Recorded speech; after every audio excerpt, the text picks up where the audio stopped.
Today we're testing the 7Artisans 27mm F2.8. It's been out a while and there's a good reason why I'm only just releasing this video. But here we are testing the autofocus on my T3. So let's jump out of the frame, jump back in, see if there's any autofocus issues, close focus issues, focus, breathing, etc. Now it started to rain, so we're going to go and look at this thing in the studio. Then I'll get out and have a great play. Well, I have been playing with it for a few months actually, to be fair. Yeah, we need to have a little chat about this, so let's just crack on. Oh, you've fallen out. Anyway, that's what you get inside.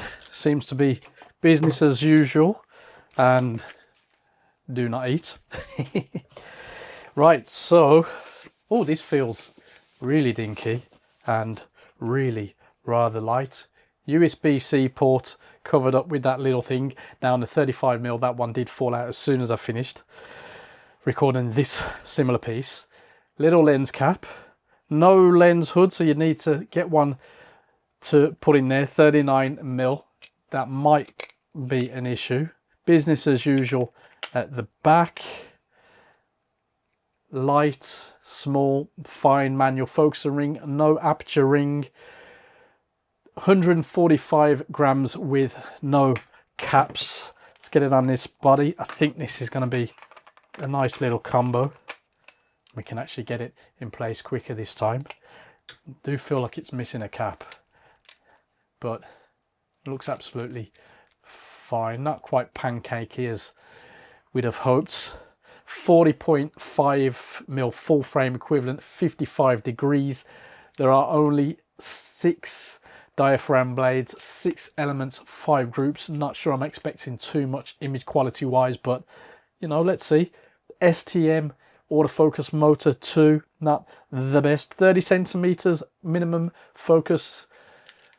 Yeah, that's fine. 0.14 times magnification ratio. Not a fat lot else to say. My first impressions are, yeah, okay, fine.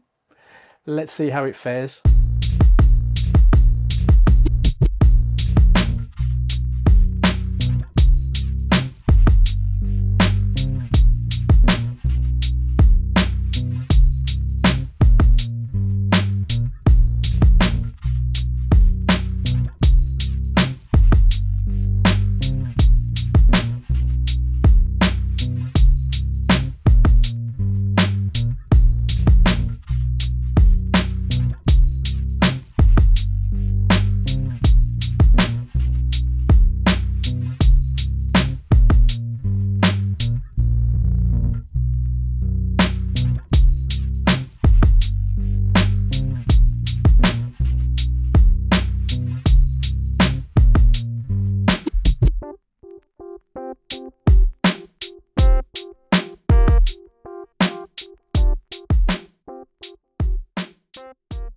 I shot about 900 test shots with this lens on my T3, and honestly it was pretty fun to shoot with.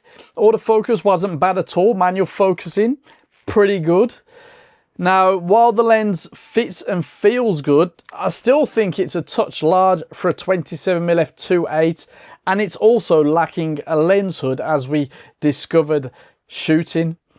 I'm also not convinced by the positioning of the USB-C firmware port, or even if the lens is getting supported at all, but that's a story for another day.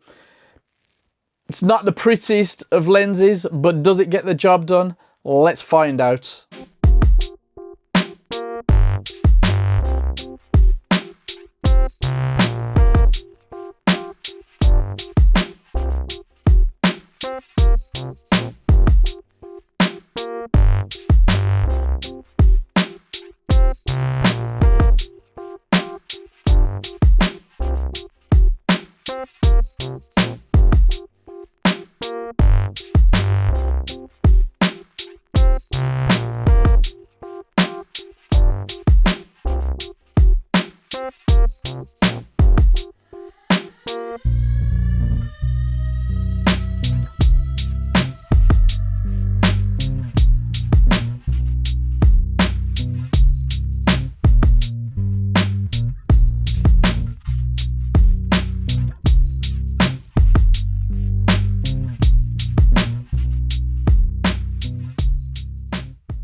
Sharpness is impressive at this price point, and color rendering is actually pretty good.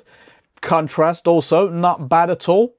Chromatic aberration very well controlled, which was a surprise. Now distortion is minor but easily fixable in post, and vignetting is basically present, wide open.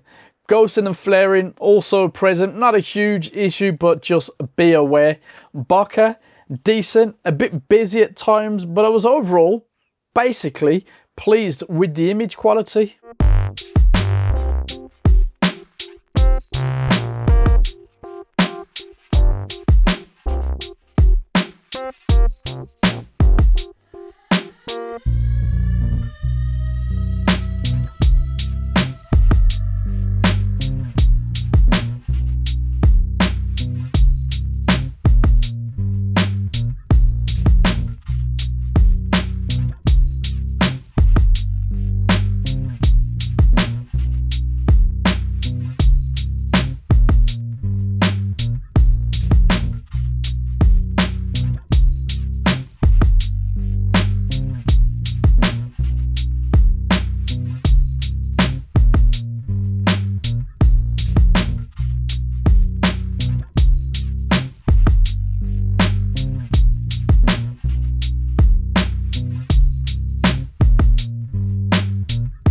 This lens was announced, I think, January 2025, and I've had it since then, but I've been waiting for a firmware update, and frankly, I've given up.